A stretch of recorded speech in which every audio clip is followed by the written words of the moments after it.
మరియు deputy CM గారైన పవన్ కళ్యాణ్ గారి పిలుపు మేరకు ఈరోజు 12వ ఆవిర్భావ దినోత్సవానికి వచ్చేసినటువంటి జనసేన నాయకులకు, కార్యకర్తలకు, మహిళలకు, వీర మహిళలకు, ఇక్కడికి వచ్చినటువంటి వేదిక అలంకరించినటువంటి పెద్దలు,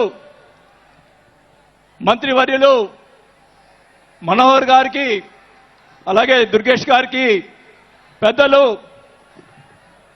నన్ను పార్టీలో చేర్పించేదానికి ముందుకు నన్ను తీసుకొచ్చినటువంటి వ్యక్తి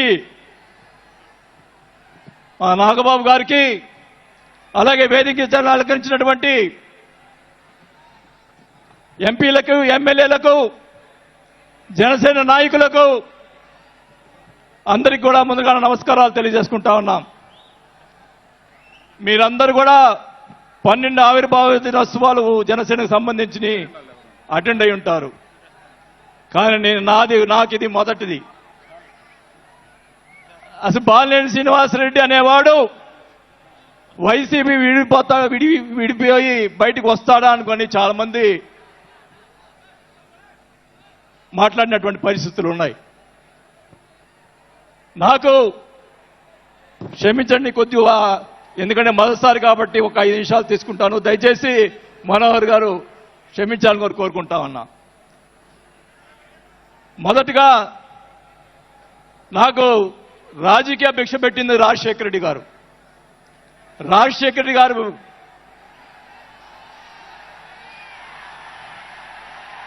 చెప్తాను, వినండి.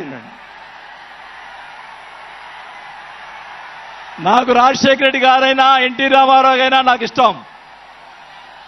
మీరు దయచేసి వినాలా. నేను నిజాలు చెప్తాను, పిఠాపురం సాక్షిగా అన్ని నిజాలే చెప్తాను. వినాలా, నాకు జరిగిన విషయాలు కూడా చెప్తాను.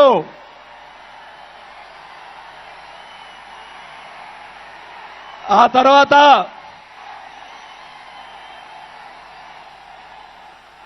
ఆయన జగన్మోహన్ రెడ్డి గారు పార్టీ పెడితే రాజకీయ భిక్ష పెట్టాడు కాబట్టి నేను మంత్రి పదవి వదులుకొని ఆయన వెంట నడిచాను. నేను 4 సంవత్సరాలు, మనోహర్ గారికి తెలుసు, 4 సంవత్సరాలు మంత్రి ఉంది నాకు. అయినా కానీ నాకు రాజకీయ భిక్ష పెట్టాడు కాబట్టి, మానవత్వం అనేది ఉంది కాబట్టి నేను ఆ రోజు ఆయనకి తడిచాను. కానీ ఏం జరిగింది, నాకు మంత్రి వదిలిపెడితే మంత్రి ఇచ్చి మంత్రి తీసేశాడు. అవన్నీ నేను కూడా బాధపడిన, నేను మంత్రి అనేది ఐ డోంట్ కేర్. ఆ రోజు 4 సంవత్సరాలకే వదిలిపెట్టాను. నేను ఒకటే చెప్తా ఉన్నా, మన వంశీ గారిని ఆయన చెప్పాడు కదా, మన ఈయన సినిమా యాక్టర్, ఆయన పేరేంటి, పోసాని మురళి గారు, వాళ్ళని అరెస్ట్ చేస్తే ఈయన పోయి జగన్మోహన్ రెడ్డి గారు పోయి వాళ్ళని పరామర్శిస్తాడు. నేను ఒకటే చెప్తా ఉన్నా, రఘురామకృష్ణరాజు గారిని నిన్ను ఏదో మాట్లాడితే ఆయన లోపల పెట్టించి, కుదగొట్టించి, కాలు చేతులు ఎర్రగొట్టించి లోపల పెట్టించావే. 17 సంవత్సరాలు ముఖ్యమంత్రిగా చేసినటువంటి చంద్రబాబు నాయుడు గారి కుటుంబాన్ని, భార్య గురించి మాట్లాడితే వాళ్ళకి బాధ కలగదా అని అడుగుతా ఉన్నా. ఆ రోజే నేను ఖండించాను, నేను అసెంబ్లీలో ఆ రోజే. అలాగే మన నాయకుడు పవన్ కళ్యాణ్ గారు, ఆయన గురించి మాట్లాడావు పోసాని మురళీకృష్ణ గారు. ఆయన కళ్ళైన చేస్తుంటే లక్షలాది మంది జన సైనికులు నీకు తుప్పుగా రాలగొట్టేవాళ్ళు. ఆయన మౌనం వహించారు.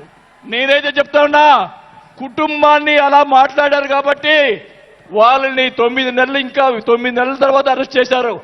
నేనైతే గవర్నమెంట్ ఇచ్చిన మరుసటి రోజే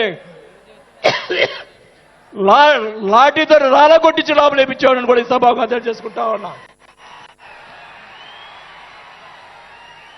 చేసినటువంటి దుర్మార్గాలు ఎక్కడ పోవు, దుర్మార్గాలు ఎక్కడికి పోవు. ఒకటే చెప్తా ఉన్నా, నేను 5 సార్లు ఎమ్మెల్యే, 2 సార్లు మంత్రి అయినా కూడా నేను ప్రతిపక్షంలో ఉన్నప్పుడు కూడా మన నాయకుడు పవన్ కళ్యాణ్ గారు వైసీపీని ఒకరోజు అందరినీ తిడుతూ ఒక బాలినేని శ్రీనివాసరెడ్డి గారు లాంటి మంచి వాళ్ళు ఉన్నారని చెప్పి ఆ రోజు చెప్పిన రోజే నేను జనసేనలో చేరి ఉండాలి అని కూడా తెలియజేసుకుంటా ఉన్నా. ఆ రోజు చేరకపోవటం నా దౌర్భాగ్యం. నేను ఈరోజు చెప్తా ఉన్నా, స్పీచ్ 9 నెలలు అయిపోయిందమ్మా ఇవ్వటం, అందువల్ల గొంతు ఇది అయిపోయింది. దయచేసి నేను మీ పిఠాపురం సాక్షిగా నిజాలే చెప్తా ఉన్నా. గవర్నమెంట్ వచ్చిన తర్వాత చిన్న చిన్న కార్యకర్తల మీద కేసులు పెట్టి లోపలేశారు. వాళ్ళని కాదండి లోపలేయాల్సింది, కోట్లు సంపాదించున్నారు. వాళ్ళని ఇంకా లోపలేలా, అదే నా బాధ. స్కాములు చేస్తున్నారు, కార్యకర్తలు పట్టించుకోలేదు. కోట్లు సంపాదించి ఈరోజు రకరకాలుగా మాట్లాడుతూ ఉన్నారు. పవన్ కళ్యాణ్ గారి గురించి మొన్న మాట్లాడాడు జగన్మోహన్ రెడ్డి గారు. ఏదో కౌన్సిలర్ అన్నాడు, ఏదో అన్నాడు.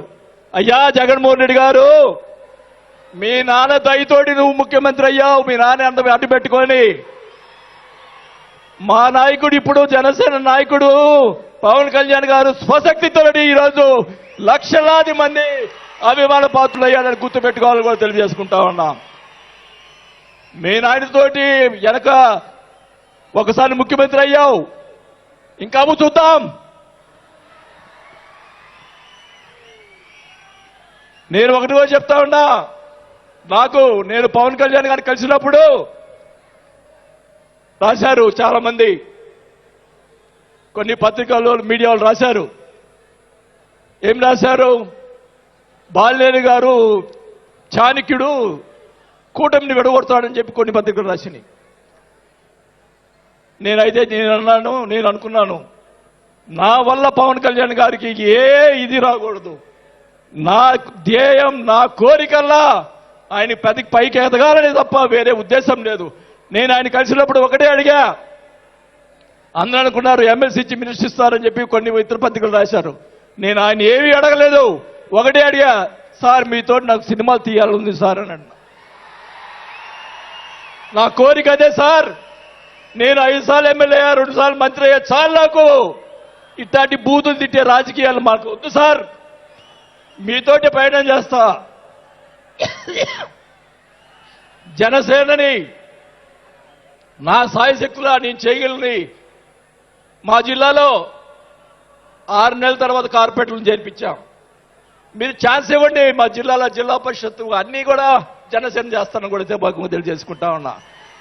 మాకు ఇవ్వండి ఛాన్స్. నన్ను ఆపద్దు. నాకు జరిగిన అన్యాయం మళ్ళా ఒకరోజు మీటింగ్లో చెప్తా. ఒకరోజు చెప్తే సరిపోదు, ఎందుకంటే టైం లేదు కాబట్టి. నాకు అన్యాయం జరిగిందని చెప్తా. జగన్మోహన్ రెడ్డి గారు చేసినటువంటి అన్యాయాలన్నీ చెప్తా, నాకు జరిగినటువంటి అన్యాయాలు. నేను ఒకటే చెప్తా ఉన్నాను సార్, మీకు కూడా దయచేసి జనసేన కార్యకర్తని చూస్తున్నాను. అన్ని నియోజకవర్గాల్లో ఎమ్మెల్యేలని చాలా మంది గెలిపించారు, కార్యకర్తల్ని జనసేన వాళ్ళని పట్టించుకోవటం లేదు.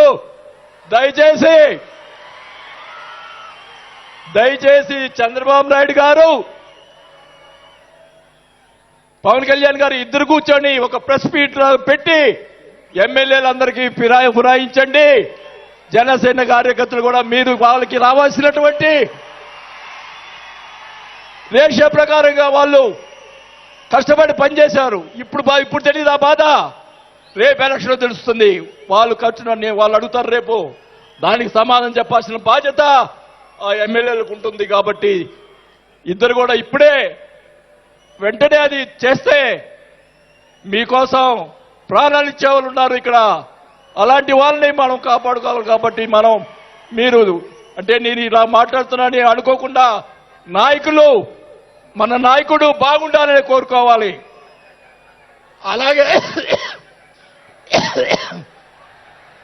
అలాగే మీరు కూడా జన సైనికులు కూడా మీరు కూడా మీ పక్కన వాళ్ళని మంచిగా చూడండి. మన పార్టీ పైకి తీసుకొచ్చేదానికి మన నాయకుడు ఇంకా ఎదిగేదాని కోసం ఇంకా కూడగొట్టుకోవాల్సిన బాధ్యత కూడా మీ మీద ఉందని కూడా ఈ సభాముఖంగా తెలియజేసుకుంటా ఉన్నాం. మన నాయకుడు మనల్ని కాపాడుతాడు. మన నాయకుడిని ఎదిగించేదాని కోసం మీరందరూ కూడా కష్టపడాలని చెప్పి కూడా కోరుకుంటూ, నా ప్రాణం ఉన్నంత వరకు నేను పవన్ కళ్యాణ్ తోటి గారితో ఉంటాను. నాకు పదవి వచ్చినా రాకపోయినా పర్వాలేదు, నేను పవన్ కళ్యాణ్ తోటే ఉంటాను. నేను రాజకీయంలో నాకు జరిగిన అన్యాయాలు ఒకటి కాదు, రెండు కాదు, మా నాన్న ఇచ్చిన నీ ఈరోజు ఛాలెంజ్ చేస్తున్నా పిఠాపురంలో అమ్మవారి సాక్షిగా మా నాన్న ఇచ్చిన ఆస్తిలోనే నేను సగం భాగం పైన నేను అమ్ముకున్నాను ఈ రోజు అని కూడా ఈ సభాముఖంగా తెలియజేసుకుంటా ఉన్నాం. అయినా కానీ నేను లెక్క చేయను. నాకున్నటువంటి ఇది కూడా, నాకున్నటువంటి మా వియ్యంకుడికి నాకున్నటువంటి ఆస్తులు కూడా జగన్మోహన్ రెడ్డి గారు కాజేశాడని కూడా ఈ సభాముఖంగా తెలియజేసుకుంటా ఉన్నా. కాబట్టి అది త్వరగా మీరు చెప్తాను, అవన్నీ కూడా తెలియజేసుకుంటూ, ఈరోజు మీరు నన్ను దయచేసి ఇప్పుడు ఈ మాట్లాడిన దానికి ఇంకా రేపు ఒకటే కౌంటర్లు వస్తాయి నాకు తెలుసు. ఛాలెంజ్ చేస్తున్నా, నేను ఇది కూడా ఛాలెంజ్ చేస్తున్నా. చంద్రబాబు నాయుడు గారు కూడా అడుగుతా ఉన్నా, మొత్తం మొన్న జరిగినట్టు ఉన్నటువంటి ఎమ్మెల్యేలు అందరి మీద ఎంక్వైరీ, నా మీద కూడా సహా ఎంక్వైరీ చేయండి. ఎవరు అన్యాయం చేశారో, ఎవరు తప్పులు చేశారో, ఎవరు కోట్లు సంపాదించారో మొత్తం బయట పెట్టాలని కూడా ఈ సభాగా తెలియజేసుకుంటా ఉన్నా. ఈ ఉక్రోషం, ఈ బాధ నాకు తెలుసు, మా కుటుంబానికి తెలుసు. మా కుటుంబం ఎంత ఇబ్బంది పడిందో నాకు తెలుసు. కాబట్టి పవన్ కళ్యాణ్ గారు ఆయన ప్రతిపక్షంలో ఉన్నప్పుడు కూడా బాల్యం లాంటి మంచివాళ్ళు అని అన్నప్పుడే నాకు ఆ రోజు నేను చేరుండాల్సింది పవన్ కళ్యాణ్ గారిని. కానీ ఈరోజు అది నాకు ఆ రోజు రాత బాగాలేదు కాబట్టి ఈరోజు ఇలా ఉన్నాను. నాకు పోయినా పర్వాలేదు, కానీ నేను ఆయన సేవ చేసుకున్నాను. కానీ నా కోరిక, నాకు రాజకీయ పదవి వచ్చినా కాబట్టి నాకు ఒక కోరిక ఏంటంటే, పవన్ కళ్యాణ్ గారు నాకు మాట ఇచ్చాడు సినిమా తీస్తానని. ఆ సినిమా తీస్తే చాలని చెప్పి కూడా శ్రీబాబు గారు తెలియజేసుకుంటూ సెలవు తీసుకుంటున్నా. జై జనసేన.